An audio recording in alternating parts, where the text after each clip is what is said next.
आजकल इंटरनेट का जमाना है, लेकिन फिर भी ये बात हमें पता है कि इंटरनेट पर दिखाई गई हर चीज हमें आंख बंद करके भरोसा तो नहीं करना चाहिए। लेकिन अगर बात हमारे बुक्स पर भरोसा करने की करे तो उसका क्या? वही बुक्स जो हमें बचपन में रटाई जा रही हैं, बचपन से पढ़ाई जा रही हैं, क्या वो भी गलत हो सकती है कभी? आपका जवाब होगा नहीं। लेकिन दोस्तों, आज हम आपका यही भ्रम तोड़ने वाले हैं, क्योंकि कभी कभार बुक्स भी गलत साबित हो जाती है। इसलिए अपना दिल थाम कर बैठिए, क्योंकि आज हम आपको कुछ ऐसे झूठ के बारे में बताने वाले हैं जो आप सदियों से सच मानते आ रहे हैं। इतना ही नहीं दोस्तों, एंड में हमने आपके लिए जो सच रखा है ना, उसको सुनकर आप हंसते हंसते रो दोगे। इसलिए वीडियो को एंड तक देखिए और बताइए आप अब तक इनमें से कौन सी बात को सच मानते आ रहे थे। दोस्तों, अगर हम आपसे पूछेंगे इजिप्ट में बने पिरामिड को किसने बनाया था, तो आपका जवाब क्या होगा? और इस बार हम आपको ये नहीं बोलने देंगे, आप हमारे कमेंट सेक्शन में बताइए, क्योंकि हमें आपका जवाब पता है। आप यही जवाब देंगे कि इजिप्ट में रहने वाले मजदूरों ने बहुत मेहनत करके इस पिरामिड को बनाया था। लेकिन हम आपके इस भ्रम को तोड़कर ये बताना चाहते हैं कि बिल्कुल भी सच नहीं है। दोस्तों, सच्चाई ये है कि असल में इस पिरामिड को बनाने वाले बहुत से लोग मजदूर थे ही नहीं। जी हाँ दोस्तों, रह गए ना हक्के बक्के। पर ये सच है, क्योंकि इस पिरामिड को बनाने के लिए एंशिएंट इजिप्ट की अच्छे खासे पॉपुलेशन ने बढ़ चढ़कर अपना योगदान दिया। आपको जानकर हैरानी होगी कि इसको बनाने में करीब 85 सालों तक, यानी कि 2579 से लेकर 2507 बीसी तक का वक्त लगा। और इतने समय तक इजिप्ट के रहने वाले लोगों ने अपना खून पसीना एक करके पिरामिड तैयार किया था, और सिर्फ इसीलिए वो अपने नेशनल आइकॉन को खड़ा कर सके। ऐसे में जो लोग इतने बड़े बड़े पत्थरों को नहीं उठा सकते थे, उन्होंने यहाँ पर काम कर रहे लोगों के लिए खाना, रहने और बाकी चीजों की व्यवस्था की। मतलब साफ था, इजिप्ट में रह रहे लोगों ने अपने लेवल तक का सारा काम किया। कुछ लोग सिक्योरिटी का काम करते थे, तो कुछ लोग पत्थर उठाने के लिए दूर दराज इलाकों में जाते थे। जब इतने सारे लोग मेहनत करें और वो भी रंग न लाए, तो ऐसा कैसे हो सकता है? और देखिए, आज इसी पिरामिड ने अपना रंग लोगों पर चढ़ा रखा है। ये तो थी इजिप्ट की बात, लेकिन आगे ऐसे और भी फैक्ट्स हैं जिसे सुनकर आपके होश उड़ने वाले हैं। दोस्तों, क्या आपको डांस करना पसंद है? बिल्कुल होगा ही। वैसे डांस की बात करें तो सबसे पहले नाम आता है माइकल जैक्सन का, जिन्होंने पूरी दुनिया में पॉप म्यूजिक में एक अलग ही मुकाम हासिल किया था, जहाँ ये सिंगर के साथ साथ बहुत ही बेहतरीन डांसर भी थे। माइकल जैक्सन के डांस मूव्स इतने ज्यादा अच्छे होते थे कि कोई इन्हें पीछे छोड़ ही नहीं सकता था। और इनका मून वॉक तो वाकई में इतना खूबसूरत था कि आज भी मून वॉक के लिए किसी को कॉम्प्लीमेंट दिया जाता है तो उसमें माइकल जैक्सन का नाम जरूर आता है। शायद यही वजह है कि जब माइकल जैक्सन मून वॉक करते थे तो सबको लगता था मून वॉक का स्टाइल इन्वेंट इन्होंने ही किया होगा, और शायद आपको भी यही लग रहा होगा। पर दोस्तों, ये मून वॉक माइकल जैक्सन ने इन्वेंट नहीं किया था। भला ये बात बिल्कुल सच है कि ये मून वॉक सबसे पहले 1983 में माइकल जैक्सन ने ही किया था, जो माइकल जैक्सन ने कैपेस कैंडिडेट एंड कुली जैक्सन से सीखा था। और कैपेस कैंडिडेट एंड कुली जैक्सन ने 1970 में से परफॉर्म कर दिया था। और यही नहीं, इन सभी से पहले बिल बैली नामक डांसर ने भी इसको परफॉर्म किया था। ऐसे में ये बता पाना बड़ा मुश्किल है कि आखिर मून वॉक का असली इन्वेंटर कौन है। अब तक तो आप बहुत हैरान हो चुके होंगे, तो चलिए एक और दिमाग को घुमा देने वाली बात पर जरा गौर कीजिए। आपने कार्बन डेटिंग का नाम तो सुना होगा। आप इसे टिंडर जैसा कोई डेटिंग ऐप समझने की गलती मत करना, बल्कि ये एक ऐसा मेथड है जिसके जरिए कार्बन डाइऑक्साइड के चेंज होने पर चीजों की असली उम्र बताई जा सकती है।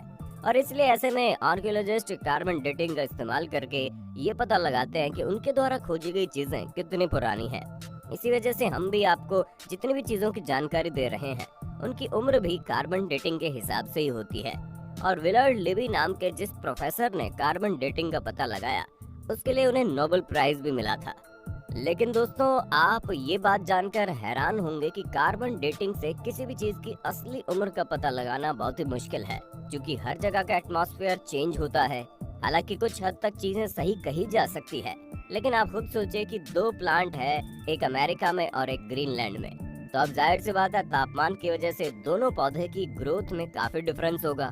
ऐसा ही कुछ हिसाब किताब कार्बन डेटिंग का भी है। चलिए दोस्तों, अब एक और झूठ से पर्दा उठाते हैं, जो कुछ और नहीं बल्कि लॉकनेस मॉन्स्टर की फेक फोटो स्टोरी है। आपको बता दें, इस मॉन्स्टर की फेक फोटो की न्यूज़पेपर में दिखाकर लोगों को हैरान करने में कोई कसर नहीं छोड़ी गई थी। कुछ लोग तो ये भी मानने लगे थे कि सालों पहले खत्म हुआ ये मॉन्स्टर वापस तहलका मचाने आ गया है। इसके बाद लॉकनेस मॉन्स्टर को स्कॉटलैंड में देखने की बात भी कही जाने लगी। इस तस्वीर को सबसे पहले रॉबर्ट केनेथ विल्सन ने 1934 में लोगों के सामने रखा था और करीब 60 सालों तक इनकी ली गई तस्वीर को सच समझा जा रहा था। लेकिन दोस्तों, कहा जाता है ना कि सच ज्यादा दिन तक नहीं छुपता, और इस स्टोरी में ये बिल्कुल फिट बैठता है। 1994 में लोगों के सामने आ गया कि इस पिक्चर में दिखाए गए मॉन्स्टर एक टॉय था, जिसको इस तरह से रखा गया था कि वो मॉन्स्टर की तरह दिखाई दे। दोस्तों, दुनिया में अजूबों की तो कमी नहीं है, और जब आप उन अजूबों के बारे में सोचते हैं तो आपके दिमाग में सबसे पहले क्या आता है? वैसे बाकी सब चीजें तो अजूबे ठीक है, लेकिन ग्रेट वॉल ऑफ चाइना इतनी भी ग्रेट नहीं है कि वो आपको स्पेस से दिखे। हम जानते हैं इस पर आपको यकीन करने में वक्त लगेगा, पर ये सच है, क्योंकि वॉल ऑफ चाइना इतनी बड़ी भी नहीं है कि इसे हमारे एटमॉस्फेयर के बाहर किसी भी जगह से देखा जा सके, फिर चाहे वो हमारा मून ही क्यों ना हो। दोस्तों, आपको लग रहा होगा कि हम अपने मन से कुछ भी बोल रहे हैं, तो जरा ठहर जाइए, क्योंकि ये बात खुद नासा ने साबित की है। भले इसकी लंबाई 21,196 किलोमीटर है, इसकी चौड़ाई मात्र 20 फुट है, टॉप से मात्र 16 फीट की हो। बता दें, अफवाह लगभग 1794 में शुरू हुई थी।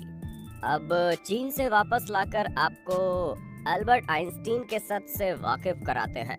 दोस्तों, बचपन से हम सुनते आ रहे हैं कि अल्बर्ट आइंस्टीन बचपन में मैथ में फेल हो गए थे।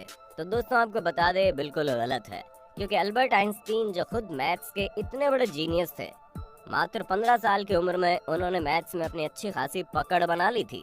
अब ये जाहिर सी बात है कि जो शख्स फिजिक्स की दुनिया में बड़ी बड़ी उपलब्धियां हासिल करता हो, उन्हें बेसिक मैथ ना आए, ऐसा हो सकता है भला? वो भी हाई स्कूल के समय में।